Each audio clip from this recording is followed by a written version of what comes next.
பிரான்சின் நாடாளுமன்ற தேர்தலுக்கான இரண்டாம் சுற்று தேர்தல் நடந்து முடிந்திருக்கின்றது. 67.1% மக்கள் வாக்களித்திருக்கின்றார்கள். இது வழமையை விட சற்று அதிகம் என்று கூறப்படுகின்றது.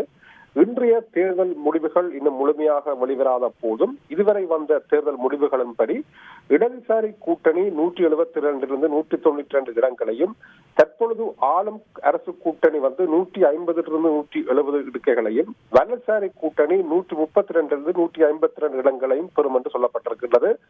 முன்னராக முதல் சுற்று தேர்தலிலே முதன்மை இடத்தை பிடித்திருந்த தீவிர வலதுசாரி கூட்டணி 3ஆம் இடத்துக்கு தள்ளப்பட்டிருக்கின்றது.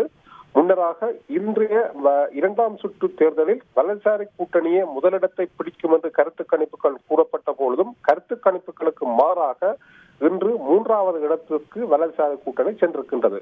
மொத்தமாக 577 நாடாளுமன்ற இருக்கைகளில் அறுதி பெரும்பான்மை, அதாவது ஆட்சியை அமைப்பதற்கு அரசாங்கத்தை அமைப்பதற்கான 289 இடங்கள் தேவையாக இருக்கிற நிலையிலே இன்று எந்த கட்சிக்கும் அறுதி பெரும்பான்மை கிடைக்காத நிலையிலே அரசாங்கத்தை அல்லது ஆளும் அரசை அமைப்பது யார் என்ற கேள்வி இங்கே எழுந்திருக்கின்றது. எதிர்வரும் 18ஆம் தேதி நாடாளுமன்றம் கூடுகின்றது. நாடாளுமன்றத்திலே சபாநாயகருக்கான தேர்வு முடித்த பிற்பாடு கூட்டணி அரசாங்கம் அமைப்பதற்கான பேச்சுவார்த்தைகள் இடம்பெறும். யார் ஆட்சி அமைப்பார்கள் என்ற கேள்வி எழுகின்ற நிலையிலே இது ஒரு தொங்கு அரசாங்கமாக இப்பொழுது பிரான்சின் நிலவரம் இருக்கின்றது. இதேவேளை ஆளும் கட்சியின் பிரதமர் கபிரியல் அட்டேல் அவர்கள் தனது பதவி விலகலை அறிவித்திருக்கின்றார். திங்கட்கிழமை காலை ஜனாதிபதியிடம் தன்னுடைய பதவி விலகல் கடிதத்தை கொடுக்க இருப்பதாக கூறியிருக்கின்றார். இருப்பினும் ஜனாதிபதி அவர்கள் அவருடைய பதவி விலகல் கடிதத்தை ஏற்றுக்கொள்வாரா இல்லையா என்பது ஒரு கேள்வியாக இருக்கின்றது.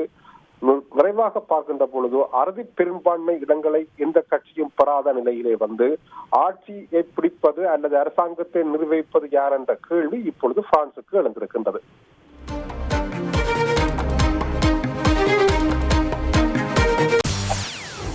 செய்திகளை உடனுக்குடன் தெரிந்து கொள்ள உடனே சப்ஸ்கிரைப் பண்ணுங்க.